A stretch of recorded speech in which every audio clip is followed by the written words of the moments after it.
Hello, sir. Welcome to the conference organized by Electrical Mirror, and we are so glad to have you as guest of honor with us. And your words definitely help us to understand more about the subject. And now that we are, and you have briefed us about the electricity and digitalization aspect of it, I would just like to understand in a very layman language so that our viewers, our audience can understand and relate with the concept. What do you have to say about what digitalization is?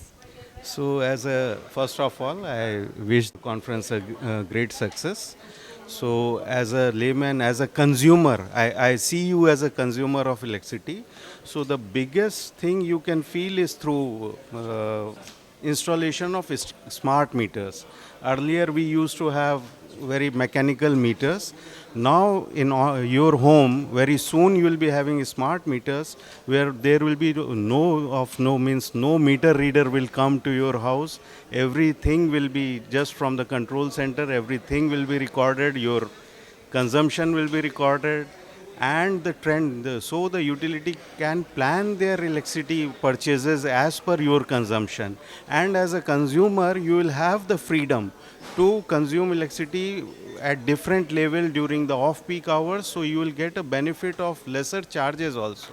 So basically it will empower the consumers in a very this thing effective way. So it is very well put. I do understand how things gonna work because everybody in a very, in a very small town, in a village, they do have electrical meters, and digital meters definitely gonna help them out. But what one thing that we as a consumer can change in our consumption methods to save electricity? Yeah, that is there. You should rationalize your, as a aware consumer, you should always try to rationalize your consumption. See, the different industries are there, they have their fixed demands. And but as a consumer, we can really change our consumption pattern. So maybe as a basic consumer, maybe our washing machines and all those things, we can shift it to some off-peak hours, and in that manner we can really help the grid, as well as we will be a very smart and aware consumer, which will result into the benefits to us also. So, like now that we are having this conversation, I just got this question now that you have put up the washing machine thing up. So, is there any chance if we keep consuming electricity in this particular manner, do we have to go back to the medieval time where we have to rely on hand washing methods and other electrical equipments that we have to just put off because we were not careful enough to use electricity?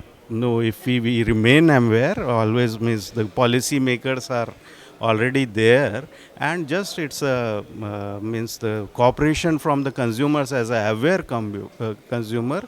So we are fully means confident that we won't return to those.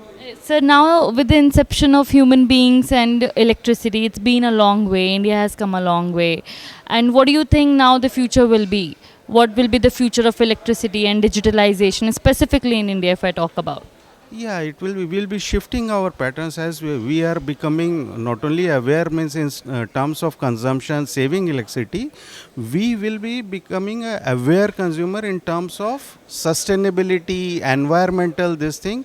So definitely the role of renewable energy sources will become prominent as compared to conventional means like coal and all those things. We are all aware that what is the harm of using coal and all those things. So we will be means the focus will be shifting towards consumption of renewable energy. That is that. So what do you think will be the future of renewable energy? Like people nowadays, if I go out, I see people in villages are relying on solar panels, and in if I say tier one, tier two, people do understand like what's the importance of solar panels, and they are going to install that sooner or later. But what do you have to say about the future of other renewable energy sources in India? No, other also the solar, of course, is a prominent because of we are rich in that resource. We are fortunate to have that source. So always solar will be prominent. But as you know, that solar is there only for the limited time. So along with that, we'll have to develop some battery storage systems to make it reliable source continuously for the 24 hours. So battery will come into picture. So that is the major this thing. Thank you so much. This is a very nice discussion and specifically enlightening for me and for our viewers. Thank you so much. Thank you very much. Thank